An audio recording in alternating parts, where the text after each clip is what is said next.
welcome, Devil Sniper here, and today I'm bringing you episode number 13 of our career mode with Nottingham Forest. And as you can see, we are 6th in that division. 12 wins, 6 draws, 7 losses. Too many losses for my personal liking, but it's one of those things. Anyway, as you can see, it's the transfer window time, as we know. I do apologise, I'm actually on holiday, so I won't be able to reply to some of your comments on this video, which I do apologise for, but I have taken in consideration some of the players you recommended at the beginning of the season, and I have been looking them up, as you can see. So I'll be interested to see what deals we can do in this transfer window. As I have said, and I will stress it again, I'm not honestly bothered if I don't make any transfers in this window, because my main aim is to get to the Premier League. If I get to the Premier League, then I'm going to plan to make some major changes, and a few of those players that you recommended are targets for the summer, in my personal opinion.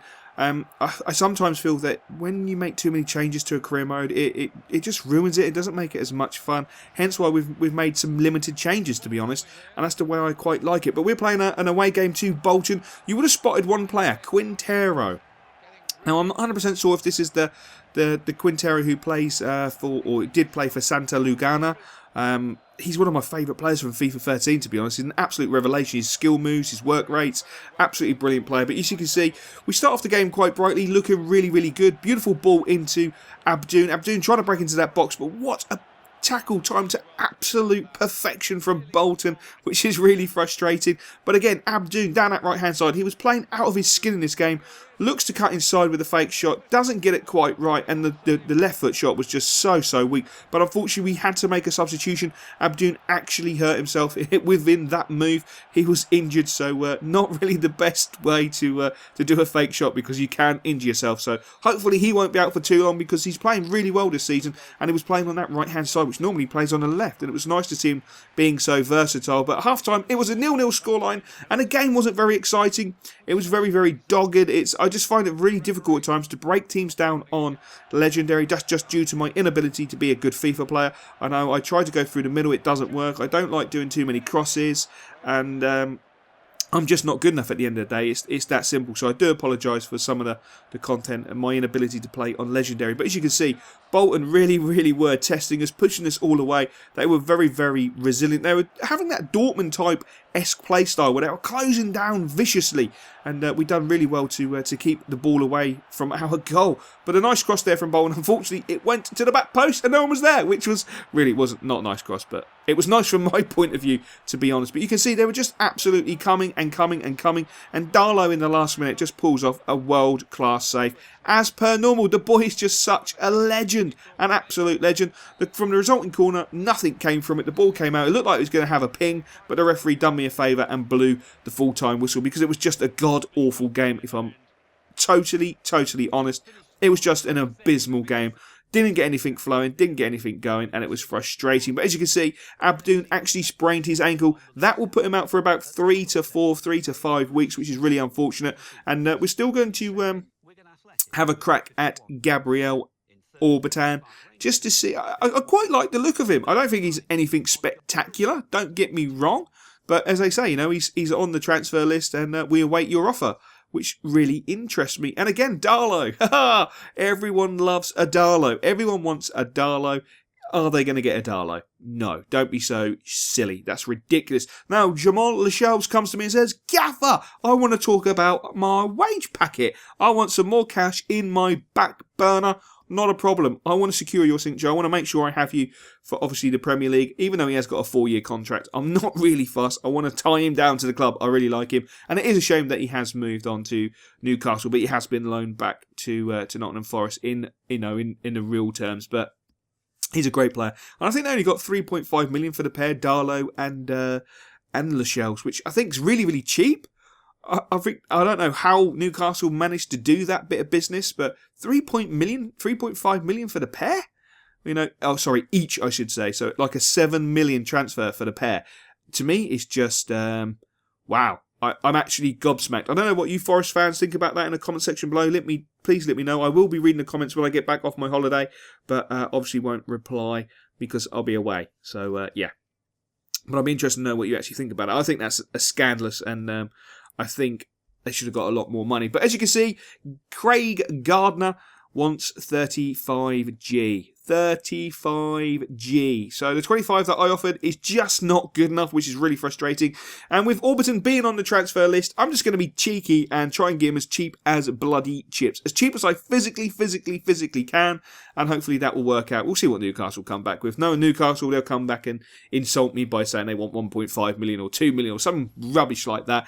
Anyway, we're moving on to the next game, which is, of course, at home to Queen's Park Rangers. Queen's Park Rangers, John. Now, you may remember, at the beginning of the series, we had a dilemma. Do we play Legendary?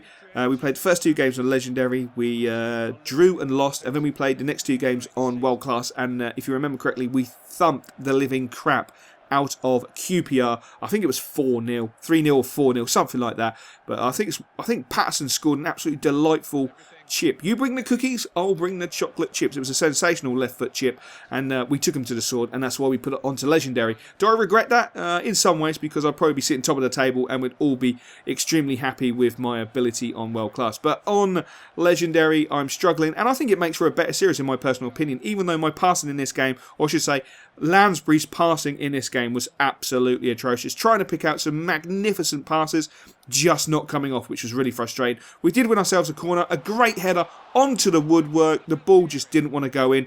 We struggled to really create a lot in this game just due to bad passing. The shot was blocked by our own player, which is even more annoying and yeah, can cause a few issues with rage. But overall, this game, again, it's just one of those games where I just couldn't get anything flowing. I think I was going through a phase of when I was playing where I just couldn't get anything flowing. My brain was just not working. I wasn't functioning properly. And I was just making silly errors, silly passing choices. Apart from that pass, which was absolutely outrageous into Mayuski. And unfortunately, he blazed the shot over the bar. But it was beautiful. QPR did come at us in the second half. They didn't in the first half. And I'm showing you in the top right hand corner just some substitutions. Because I got this, well, I didn't personally. Because the QPR player was booked, it didn't show the the substitutions being made. So I decided to stick it in the top right hand corner just so you can see that I made some substitutions. Also, you can see in the top left hand corner players coming on. I brought Gazza Gardner on for Lansbury. As I say, his passing in this game was just atrocious. But a beautiful ball from Lafondra into Patterson, and Patterson dispatches it into the top corner. The cross shot finish this year is absolutely biblical. I mean, what a beautiful touch to control it. Bish bash boss, sticks in that top corner. Great ball by Lafondra. Lafondra did what Lansbury struggled to do in this episode, and that was play well and be really good on the passing. But look at Mellis getting absolutely floored there. The ball comes to Lafondra, he gets the cross in. Unfortunately, nothing comes from it. But Jacob Mellis was absolutely hit by a truck and smashed onto the floor.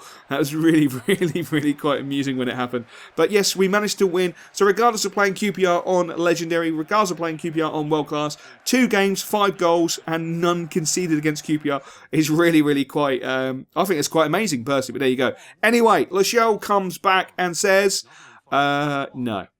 I'm thinking about my future and I don't believe it's at this club. How freaking frustrating is that? Don't come to me saying you want more cash. I give you the more cash and then you essentially tell me to go and bloody do one. So I'm just frustrated with that. It's really annoying. And as you can see in the FA Cup, how ironic is this? I'm in the South Stand. At this game, I'm in the South Stand with the Cole U boys. It's an FA Cup game. I decided not to play this game out of respect for my boys, Colchester United. So we would be simming this to see what happens. And look at that, Freddie Sears misses a penalty. It's not just me when I use Freddie Sears. He misses opportunities when he's being simmed as well, which is fantastic. We move into the second half, still 0-0. We're going into the latter stages, entering the 70th minute, holding on. We should be scoring against Collier, no disrespect to my boys. But of course, Clinton Morrison, who's no longer at Colchester United, which is a great shame, manages to score a goal in the 81st minute to give Colchester United a deserved 1-0 win in the FA Cup, which frustrates me. But look at this from Newcastle. You're having a bubble. You tell me, first of all, he's on the transfer list and you're willing to listen to offers. And now you're telling me that everything I'm doing is just too low.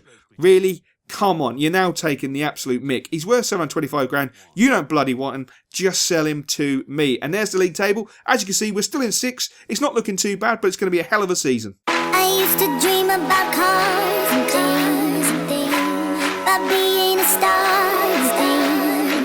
I thought that